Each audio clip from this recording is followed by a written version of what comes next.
سورہ احزاب کی آیت نمبر 71 کے تحت کہ یہ کامیابی، بڑی کامیابی قرآن نے بیان کی. فَقَدْ فَازَ فَوْزًا عَظِيمًا، اس نے بہت بڑی کامیابی پالی. کس نے؟ مَن يُطِعِ اللَّهَ وَرَسُولَهُ، جس نے اللہ اور اس کے رسول کی فرمانبرداری کی. اللہ اور اس کے رسول کا فرمانبردار کامیاب ہے. اللہ اور اس کے رسول کی فرمانبرداری کرنے والا کامیاب ہے. اللہ اور اس کے رسول کی فرمانبرداری کرنے والا کامیابی پانے والا ہے، اور بڑی کامیابی پانے والا ہے. تو گناہ گار، نافرمان، عیاش، عیش و عشرت میں زندگی بسر کرنے والا، اللہ کی نافرمانیاں کرنے والا، حرام کمانے کھانے والا، حرام میں زندگی بسر کرنے والا، ملاوٹ کرنے والا، دھوکہ دینے والا، یہ کامیاب نہیں ہے. کامیاب کون ہے؟ جس نے اپنے نفس کا تزکیہ کر لیا، اپنے نفس کو پاک کر لیا، گناہوں سے بچا لیا، اللہ کی نافرمانی سے اپنے آپ کو بچا لیا، جس نے اپنے آپ کو اللہ پاک جل شانہ کی عبادت میں لگا لیا.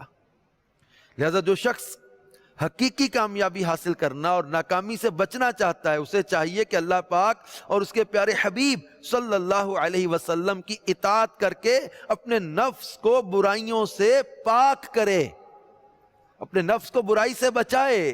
کامیابی چاہتا ہے تو اپنے نفس کو گناہوں سے پاک کرے، اللہ کی نافرمانی سے بچے، برائی کے کاموں سے بچے، اللہ کی نافرمانی والی باتوں سے اپنے آپ کو بچائے. اگر واقعی کامیابی چاہتا ہے، دنیا میں بھی اللہ عزت عطا کرتا ہے. یاد رکھیں، جو اللہ پاک سے ڈرنے والے ہیں، اللہ پاک انہیں دنیا میں بھی عزت عطا کرتا ہے. ان کے لیے آخرت میں بھی اللہ پاک نے انعام کے وعدے کیے ہیں. اللہ پاک نے ان کو کامیاب قرار دیا ہے.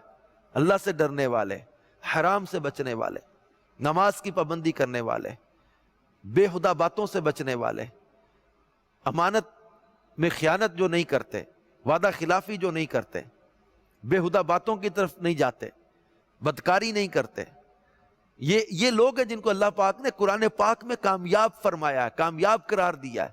اللہ اور اس کے رسول کی فرمانبرداری کرنے والے، یہ کامیاب ہے.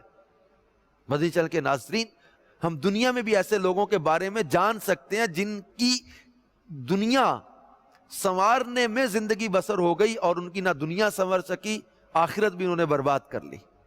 اور ایسے لوگ بھی دیکھیں کہ جنہوں نے دنیا کو جتنا ٹھکرایا ہے، دنیا ان کے قدموں میں آئی ہے. ان کی توجہ، ان کا فوکس آخرت ہے، ان کا فوکس اللہ کی رضا ہے، ان کا فوکس آخرت کی تیاری ہے.